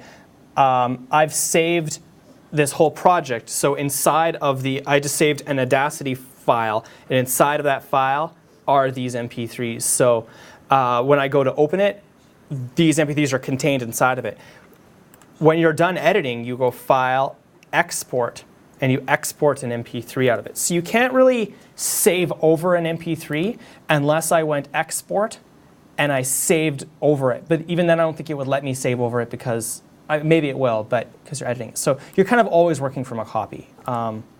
I'm always paranoid. I always make backups of backups. So you see, I had my original WMA that I save. I make I convert that into MP3s, and I save this. So it's always good to make lots of copies. And very important is to be organized. Like when I get back, first thing is I create a folder for the whole project. And inside this folder is where everything's going to go. Then inside of that folder, I have a folder called Audio. And another one called Original. This is where I put my original pictures. And I keep everything in separate folders so that it helps you a lot later knowing where everything is. You don't want to have files saved on one hard drive and other stuff saved on another. You're going to lose track of it. So, Fantastic. It's lots of fun. What do they get to experience? I'm just trying to think of the menu yesterday. Fantastic. It's lots of fun. Now you can zoom in to get more precise. And every bump here is a word. So when the bump is high, it's loud. When it's low, it's low. Fun. So there's fun. So it's neat because you can actually see the bumps. And certain words have, as an example, if someone always says that will have a certain shape. And when you're going through the audio, you can actually, just by looking at it, go, oh, that's an and you can just know to take it out. And that's fine. Like, again, some purists would say never take out the ums. Some would say never take out the shutter clicks. I think that's fine. You can go online. There's different ethics policies and stuff. I think I read one by Pointer that was fairly good. And it basically said, as long as you're not changing the story. By taking out the ums, yes, those ums happen there, but I'm not affecting the story or like putting words in the person's mouth by taking out the ums. I'm just making it sound better. It's not even about making them sound better. It's about making the story sound better because you're not being distracted by all these ums. The kind of rule is as long as you're not affecting what they're saying, it's okay. Really, the menu change. So I know from there to there, I don't want. So I'll hit the delete key. It's gone, and now It's lots of fun. Really, the menu changes every day. They're here from Monday to morning, and they start cooking. Usually 3 different recipes morning, and they. After Serving the chef, they're participating. After the afternoon. So in the mornings, they're cooking. So you see, I just kind of cued her there. Take that out. So in the mornings they're cooking, one group, the 7 to 9-year-olds. In the afternoon, they then get to let off some steam, have some fun in our facilities, our pool, our gym, maybe play outside and have a little more free activity, not as structured. So boom, there's 3 seconds, and she told the whole story. Perfect. So there's my clip. And you know, if I didn't have as many photos, or if I didn't have this, it could have been just like the birds one, right? It could have just been this 40 seconds of her telling the story, put the photos on top, and there's your sound slide. But the extra step that makes it a lot better is the ambient audio. So I'm done editing this track. I'm just going to hit mute so that I can't hear it anymore. And I'm going to unmute this. And notice right now these 2 tracks are next to each other. If they were both unmuted and I hit play, you would hear both at the same time. If I had 3, 4, 5 tracks and they're all lined up, you'd hear them all at the same time. So is that how you would do it if you wanted like music in the background? Yes. Over top? Yeah. So if I want, so you just have one track. But because I want her interview and then the kids, your default tool is this one called the selection tool. Yeah. And that's how you make these little line or select something. If you want to move the clip left, right, use this one here, and then I can click and I can drag this to here. So now it will play from here to here and then move on to the next clip. And it's a good way to edit in multiple tracks. What you could do is you could say just select what you want here and then cut it and then paste it at the end and just have one track. But it's good to have multiple tracks, as I'll show you when I get to a more advanced one. If you're having multiple interviews, what I'll do is I could have like 20 different tracks with, say, 20 different interviews, right? And then I'll play it all, I'll listen to it, and it might be 4 minutes long. And then what I'll do is I'll start making decisions of, oh, you know what, I don't really need that quote, so I'll just take out that track and I'll move everything over. And then I'll take out another track and move everything over. So it's good to have separate tracks because it makes it easier. If I were to edit everything just in one long line, then if I needed to start cutting stuff out, I'd have to listen to it and select it, and it would take longer time. So, okay, let's unmute this. Any questions so far?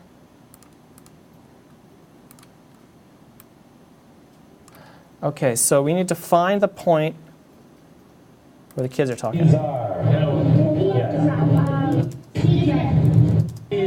Let's give them a round of applause. Flour. They're delicious. It looks like this, right? Quesadilla. Okay. So we're just going to be full like that. Okay. So everything before now I don't need, so I'll just delete it. Let's zoom in. Like that, right? But we're making quesadilla. Take that out. But we're making quesadilla, so we're just going to be folding this. Okay, that's a So zoom out. So I'll just take the move tool. I'll move this over like that. Unmute that. And now, let off some steam, have some fun. Let off some steam, have a little more free activity, not as structured. But we're making quesadilla, so we're just going to be folding this. Okay, that's a quesadilla. Okay, quesadilla. Thank you very much. Okay, so we need a spoon for there, there, there. so where's the kid start talking? So there, there, there, there. A spoon for there. So we need a spoon. Okay, where's that? Okay. So I know about there, 46 and a half seconds to somewhere else I want to cut out. Well, you got to just one. Okay. Oh, we only got one? Tuna. Tuna. Few of you kind of going, ee. Tuna. I heard a few of you. So select all this. 40, say about here, whatever. Cut that out. Let's zoom in, listen. So we need a spoon for there. I heard a few. So we need a. Great thing is you can start selecting, you can hit play, Oh, yeah. and move it as it plays. Oh, never mind. Kind of going, ee. Of you, few of you, few of you for there. I heard a few. So you kind of, you have to eyeball it. Say that. Case and I heard a few. You can undo. Very much. There, I heard a few. Well, to make this easier here, right now see I'm having difficulty knowing where to cut out. Spoon for there. I heard a few. I heard a few. Okay. I could just select everything this way.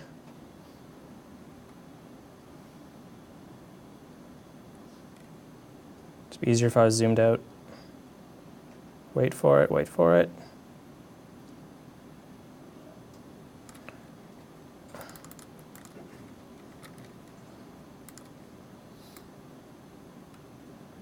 That won't work. So let's just cut it down to here.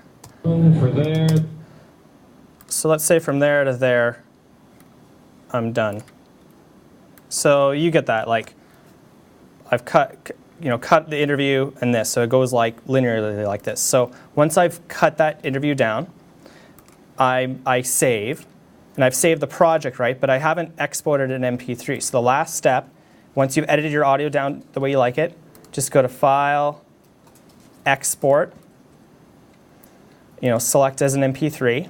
Now, if you haven't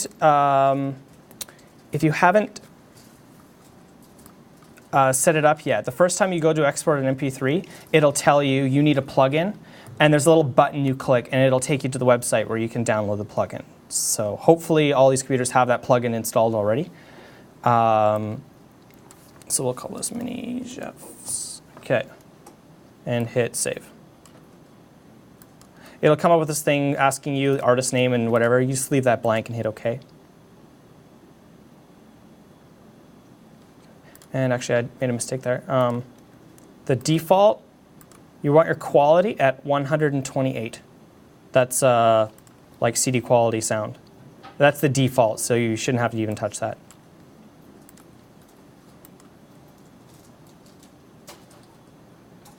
Okay, so we've edited our audio. Any questions about that? Well, we'll do it again with another one, but do you guys kind of get the basics of, like, you just select what you don't want, hit delete, have multiple tracks, move the tracks around.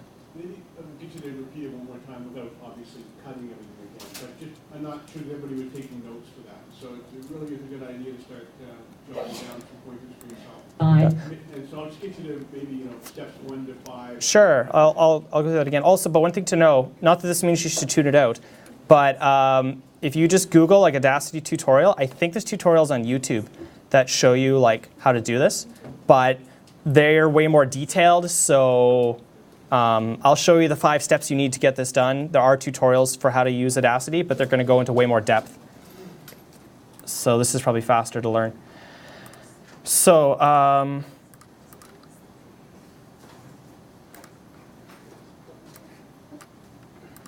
starting again, basically, you would just launch Audacity, new project.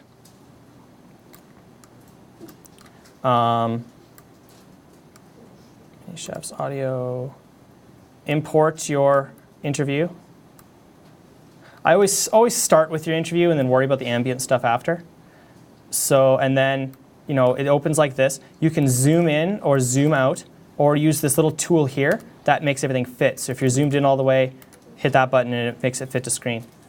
And then here's your selection tool. Use that to select an area and then move over. Yep. Where's import?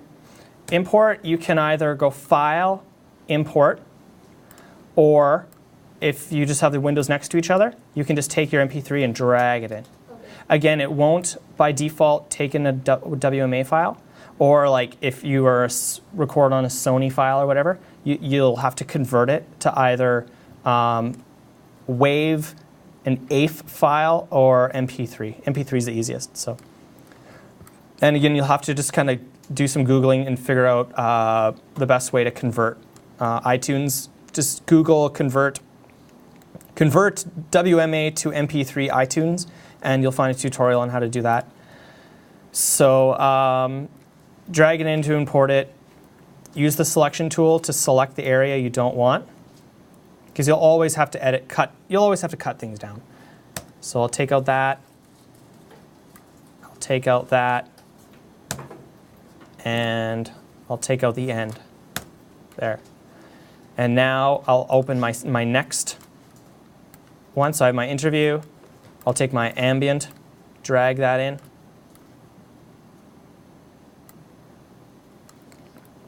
I'll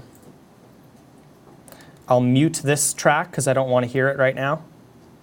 And then I'll find the part. You know, this was a 4-minute track. I only know I want part of it, so I'll just kind of find the part I want. No. Yeah. No, Peter's. Again, it's different than like a video where you can kind of just click ahead. You have to click, put where your cursor, where you want it to be, and then hit play. Tortillas and corn tortilla. Have you guys ever made burritos? You put your filling in here, you wrap it, and then. But we're making quesadillas, so we're just going to be. Okay. Cut all that out. Thanks, buddy. Is this spicy salsa? Be putting salsa. So everyone's going to get very much. Okay. Okay. Quesadilla. Thank you very much. So here's a good example. I only want, there's 2 parts of this that I want, right? Let's imagine even if this was an interview and there's different parts I wanted. Thank you very much. Thank you very much. So I know from there to there I want, right? So what I can do is I can select just that area. I can go Edit, Cut. See how I cut that out? Now I can go Add New Audio Track. Click into that track, go Paste, and now this track only contains that one quote that I like. So I'll call that kid. And then I can go mute this, go back to my big thing of audio. Okay. Just, David, can you take off your hat for a second? Your muscles big. Kind of going ee. I heard a few. So I'll cut that out. I heard a few of and it's so tasty. You know what? Tuna will make your muscles big. And strong. Okay. So I'll select that area that I want. I'll go Edit, Cut. I'll create a new track. It's good to name them, so strong. Just give them names so you know what track they are. Paste. Okay, and say if there was another quote in this track I wanted, I would cut that out, but I'm done with it, so I'll just hit X to delete it. And now, here are my 3 separate tracks. I'll use this here to move them so they're like played linearly like that. And there you go, there's my finished product. So, and always give it another listen. So maybe play out some more free activity, not a structure. Well, we're making quesadillas, so we're just... Okay, I heard a few of you kind of going, ee. So that was the basic. The way you kind of get more picky is, this doesn't sound bad, this transition. Activity, not a structure. But you see, it's kind of harsh, like kind of a, goes from her talking to all of a sudden kind of jarring with your audio. You want your audio to, imagine it's just for radio. You want your audio to be good enough that you could just listen to it. You don't even need pictures, and you get it. That should be your first criteria, right? So let's zoom in a bit here. One thing you can do to make your audio sound a bit better is if you select the very end, like say the last second of this clip, go to Effects, Effect, Utility, Fade Out. See, that kind of makes that fade out there? Structure. Okay. Then I'll select this little area here. For the next one, I'll go Effect, Utility, Fade In. Okay, now this one kind of fades out. Structure. But we're making and it's less of a jarring. It's more of a fade in, fade out. It sounds a bit better. And if you were to use the slider and make these overlap like that, then that's called a crossfade. So activity, not a structure. But we're making quesadillas, so we're just going to. So you see, it sounds a lot better. Sounds more like a transition than just an abrupt change. And here. Oh yeah, I heard a few. Oh yeah. So that okay, I don't want that, so I'll just take that out.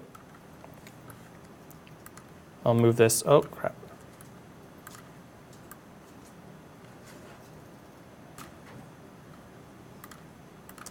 I heard a few there. of you. You can't even tell. You can't even tell that someone's. I heard a few of you. So there. So we've edited it, touched it up a little bit, and now we will just go export. Remember to save your project. Saving your project is different than exporting. Your export, your finished file, but your actual project with all of these clips, you want to save, because if you save the project. Let's go back here to temp. Save it as temp. Then when I close this, I can reopen it again, and here are my individual clips. If I only export my finished product and then erase everything, then if I go back and I have to change something, or I realize I want to add to it or cut it down, I kind of have to go back and do everything over again. So it's good to save your project. So let's just go export.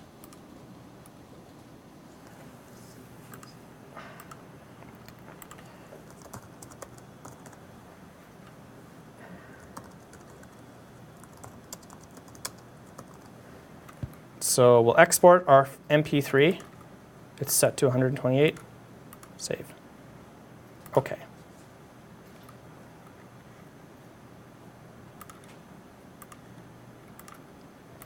So now I have my finished audio, and that's the hardest part. The actual Soundslides part is easy. So where is... So now I have my finished audio file. Now I need my pictures. So I'd already edited those separately. Anybody have any questions about that audio side? I just got one question. Sure. Are you always editing them as a mono track, or like you don't do a stereo? Like human voice is mono, right? When someone talks, it's mono. Most things you record are mono. The only time stereo is good is the ambient thing. So as an example, the interview with the woman, the stereo is pointless because it's just coming from one hole. Whereas when the kids were talking, I had a mono mic there. It would have sounded better if I had a stereo mic on, because then you would have heard the kids all around you. And it is a noticeable difference with stereo. But stereo only really applies, you don't need it for, and it's only useful for the ambient stuff typically. You know, if you are recording someone and the left mic is closer to their mouth, then actually it's going to sound a little weird, right? Because they'll be louder on one side. So you should always mix your audio down to mono for voice. So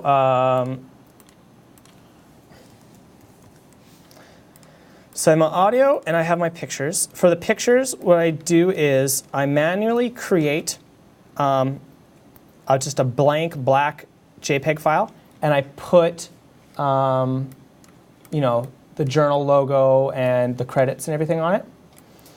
And then this is just a style thing, you don't have to do this, but I like to always take my favorite photo and kind of just put credits on it and stuff. So you don't have to do that, but it kind of adds a little production to it. So we have our folder full of pictures that we want to use. And of course, you would have edited this down already. You would have gone through and chosen the best photos. And your edited audio. So we launch Soundslides. I use Soundslides Plus. Soundslides is like, I think, did you check it out, John? Is it still free? Yeah. It is? Yeah. So you can get Soundslides for free. Just the demo version, at the end of it, it says made with Soundslides demo. That's the only difference between the real and it's only $40 program. I think it's $60 or $70 to buy the Plus version. The Plus version adds a couple nifty features, like being able to put titles, so you can have a picture and have their title underneath them. And it also lets you do that Ken Burns effect, where you can zoom in and zoom out. You don't need those features, so. And you guys have the software on here for free anyways. So you launch Soundslides.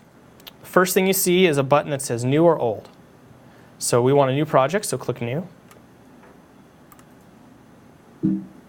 Save your project. Now, this project is going to be a folder, and inside that folder are going to be all of the files. So what I do, remember I said the very first thing you should do is create a folder for everything.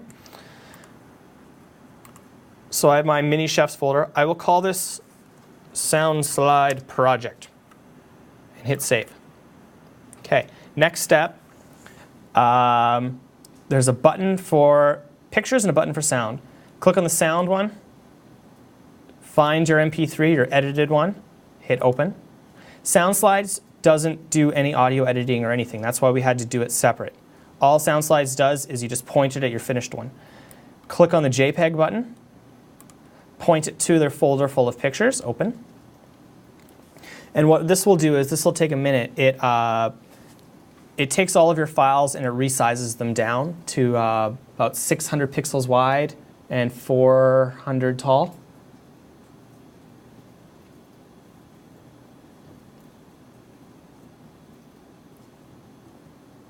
So yeah, Soundslides is, as you'll see in the next step, it's very, very easy to use. And once you get to that point, it's you're good.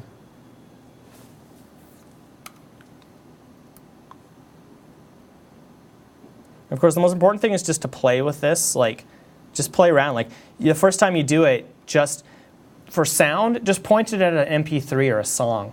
For JPEGs, just point it at a folder full of random pictures and just play with the program. You know, it doesn't. You're just playing. Don't wait until you have a great interview and wait till you have your good photos to do this. Just play it first. Same with Audacity, you know. Just take a MP3, any audio or any song or anything, and edit it. Okay. So now here's Soundslides, and what it does is, here are all of your thumbnails of all your pictures, and you can move them around. So I want this to be first, and I want that one to be last. And you know, you can change the order like this, however you want the order to be. And by default, what it will do is, if you look down here, it spaces them out equally at first. And for some Soundslides, like the one with some slides don't, the order doesn't matter. So you can just plunk them in, leave them all to be automatically 3 seconds each or whatever, and you're done. However, sometimes you want certain images to last longer. So what you do is you click on, zoom in here, you click on one of these lines and you can move it. So by default, each of these are, say, 3 seconds. Each picture lasts for 3 seconds. If I click this, I can make this picture short, this picture long. I could drag that one even longer. I could drag that one longer. So that's how you do your timing, like that. And then you can preview this. Let's say I wanted the length like that. Then when I click up here and hit play, They made I preview cookies, it. they made a tomato soup cake. It's lots of fun, it's interactive, and it really is hands-on. They're not observing the chef, they're participating. So And so that's basically it. Like, you just kind of set your duration, because sometimes if someone's talking about a certain thing, you may want it to last on that picture for longer. So you kind of just listen to it and then move the pictures around and time them accordingly. It's very simple. The downside of how simple it is as an example, if you want to add another image, hit add image, and say you want to add one more picture in.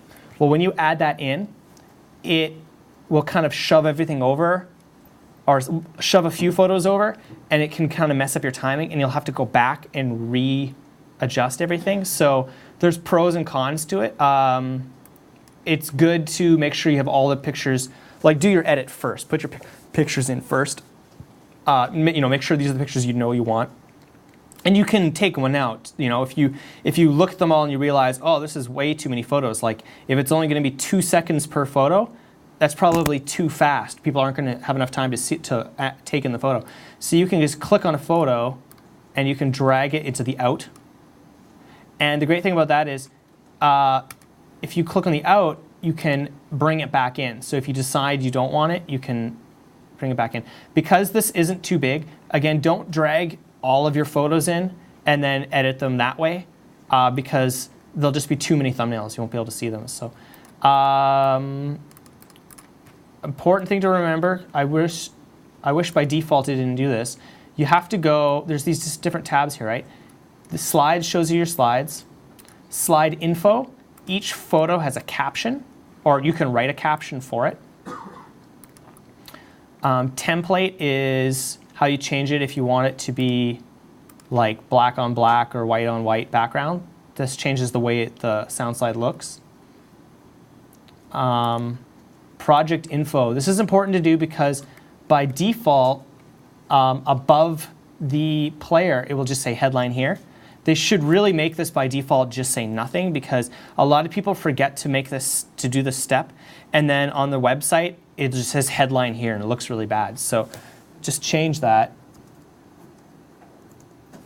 And credits, okay. And audio, you can re-import your audio, but if the audio is shorter, then it will mess everything up. It won't mess everything up, but if you import another audio clip, it will cause all of your timings here to get screwed up. So,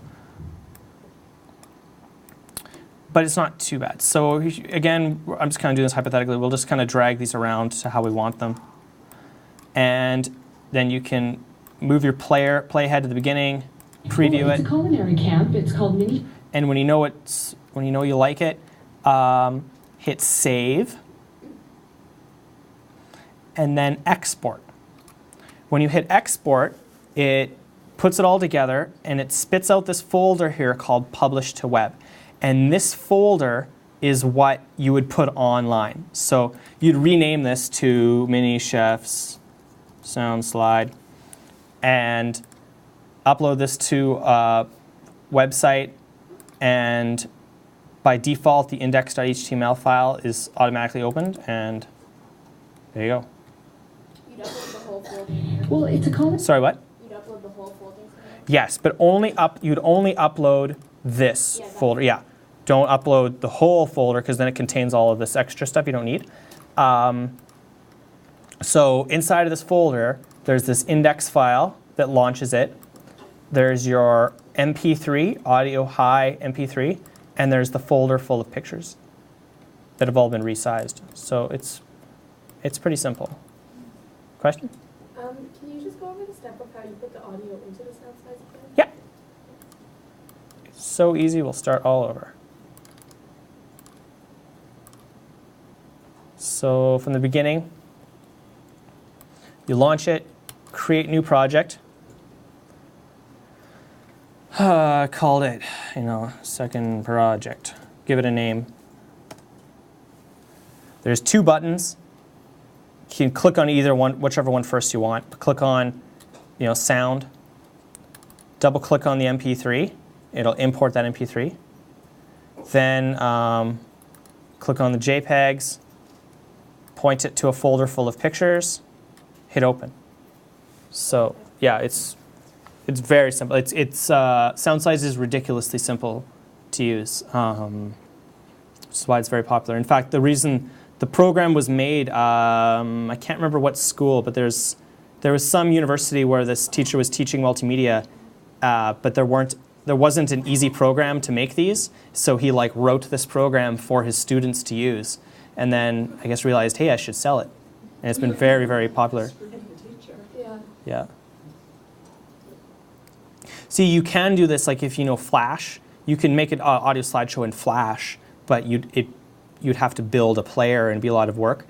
Point of Soundslides is you don't need to know Flash. You can create these easily. They make it as simple as possible, and that's why it doesn't edit audio. It just lets you build the actual player.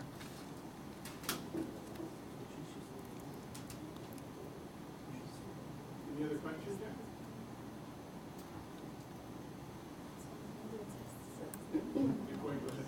Yes, sorry, I'm not picky.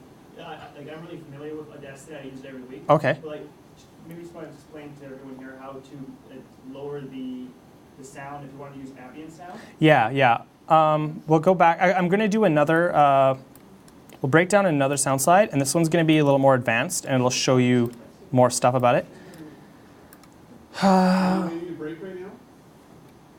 Our course was just Thursday, next Thursday. So here's one with more interviews and more tracks to break down.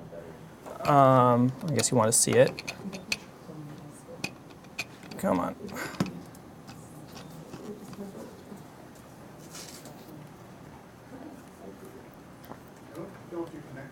Yeah, it's coming up. So this was, let's turn the lights. This was, when Ryan Smith got traded, this was his first game back. So we knew there'd be lots of signs and people would have lots to say, right? So it definitely lends itself to multimedia. Well, it was obviously very emotional, and it was a very nice gesture and a nice tribute to myself and my family. Great guy for the team. I wish would have been still here, but Kevin all had to do is whatever he had to do for the team, I guess, at the time. And we came for Smitty. We had to come for Smitty. He's given us so many good memories here. We've come here quite a bit as Oiler fans, obviously, and we're just excited to be here and see what he's going to do for sure. Devastated, yeah. Wayne Gretzky all over again. Yeah. Be pretty electric. I think he'll get a lot of cheers. If there is the odd boo, you won't hear it.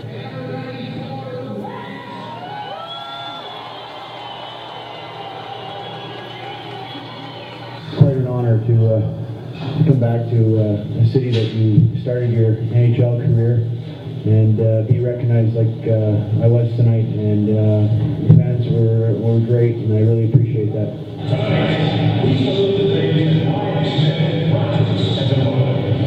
How'd you like getting hit by Horkoff, and how'd you like stealing the puck from Hemsky? That's all part of the game. Yeah. Obviously, you go from line mates to hitting guys, and they want to win just as much as I do. So I have the utmost respect for those types of players that do that. Well, there's a lot of great memories that I'll remember forever, and I'll cherish it. So for that one, we had, 3 of us were there shooting, and I was just in charge of the audio. And I think I just shot the first period because all that Ryan Smith stuff happened in the beginning. So I shot the first period while the other two guys shot the action. And then during the second and third period, I edited the sound slide. And by the end of the game, we had it on the website, you know. So, and it was very, very popular because, well, anything Oilers is popular. So I'm going to open this up.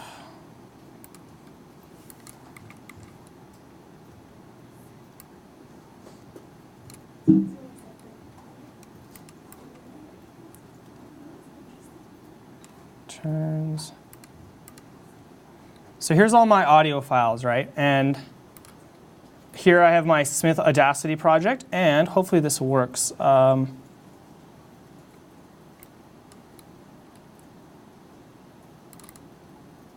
This is made with an old version. Okay, good, it works. Oh. Okay, so here you can see how many tracks there are, because I did a lot of interviews and a lot of different things. So this is way more advanced, but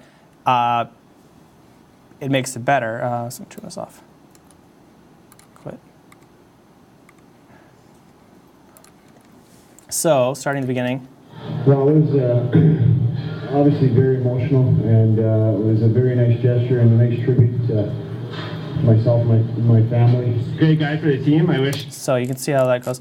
Now, I showed you how to do the simple cutting and moving around and the fade in out. One thing to do, like if you wanted to put music underneath the whole time, let's say we'd have this whole thing here, and say underneath I wanted some cheesy, sad music going. You can change the loudness of the tracks over here by changing the gain. So if I wanted this track here, say this track was a lot louder than the other ones, if I drag this and drag it to the left, or if it's quiet and I want to make it louder, I can just drag this. And what that does is it is for the whole track. So if this thing's 10 minutes long and I do this, the whole 10 minutes will be -6. And the way decibels work is every 3 decibels is half as loud. So -3 is half as loud, -6 is half as loud as that, half as loud as that. So once you get down to here, minus 31, it's almost, you can't hear it.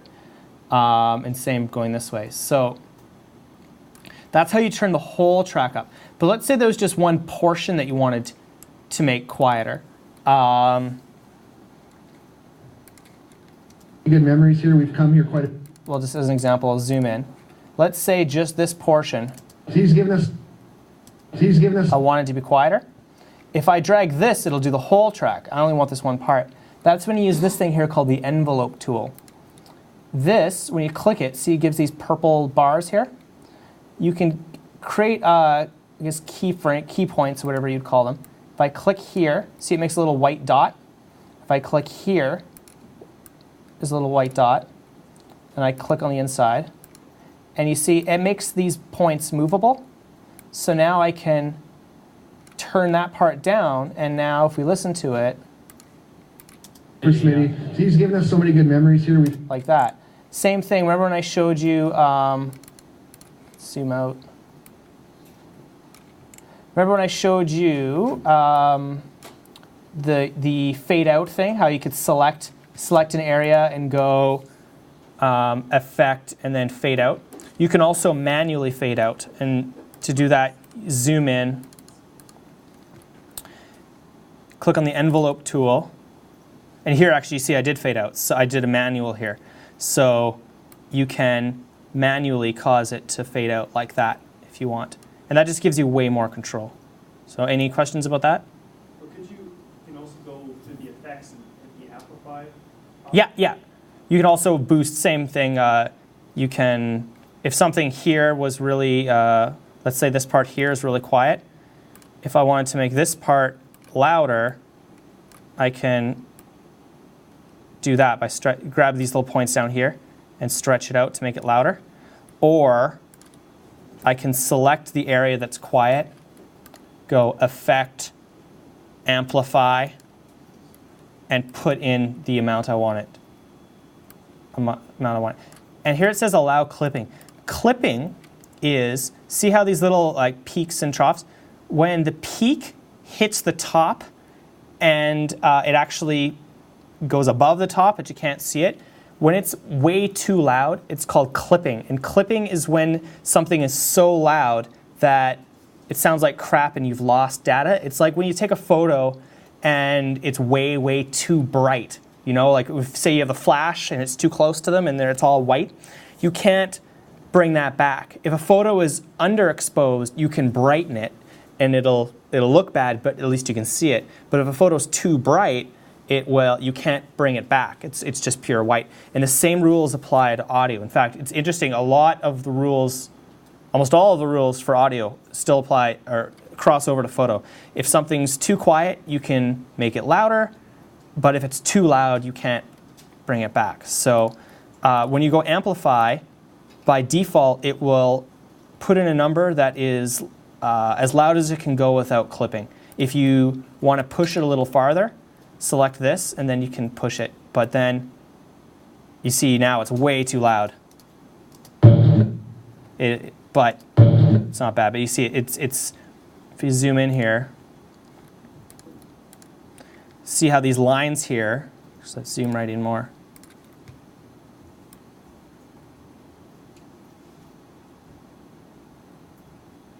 See these? Oh, come on.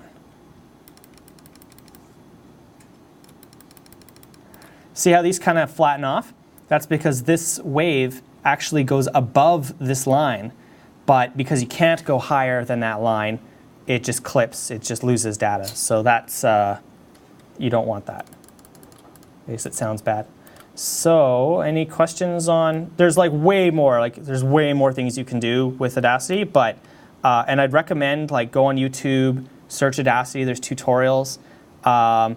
It's really cool the things you can do with it, but 99% of what you need to do for this stuff is just selection tool, select what you need, hit delete to delete stuff, and move over.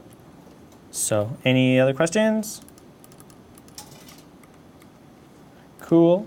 I just wanted to show you one last thing here.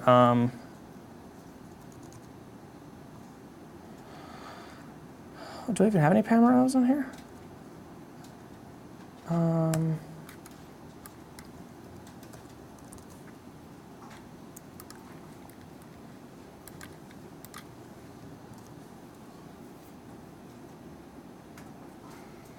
Here. These are really cool. This is another kind of way of doing multimedia. I just wanted to show you. This is like the purest form of photojournalism. You know, 360 panoramas, like you see to get like tours of houses online.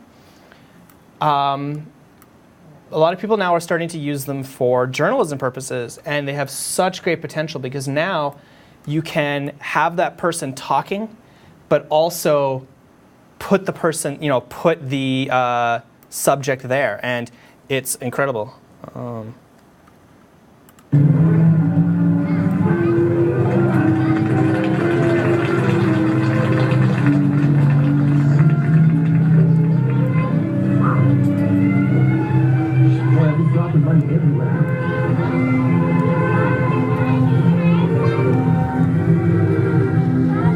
When you can like zoom in. Ladies and gentlemen, get ready to clap. This won't last long. That's what I always say when I'm on clap. So I think there's another one we'll show the next one returns. But those are just really cool. I done a number of them. I think you'll see they don't apply to everything, and the downside of them is that's not one photo. That was actually, I use a super wide fisheye lens, and I take 4 pictures. I go 1, 2, 3, 4. I put it on a monopod, and I just rotate it. And then you stitch those 4 photos together. Now you try to take them as fast as you can, but the reality is that that isn't one moment. That's actually 4 moments put together. So the problem is that if anyone moves in between frames as you're shooting that, it'll get distorted. It'll look weird. And also, like the best example, there's like some ethics can come into it. The best example would be there was a panorama of Condoleezza Rice being sworn in, and when you look at her hand is up. When you turn around, all the photographers are looking on the backs of their cameras. Well, when her hand was up, the photographer taking the picture, right? Those were two separate moments. So you have to be careful with it, but it's such a cool way of putting the person there, and has a lot of potential. So I'm done. Any other questions? Thank you.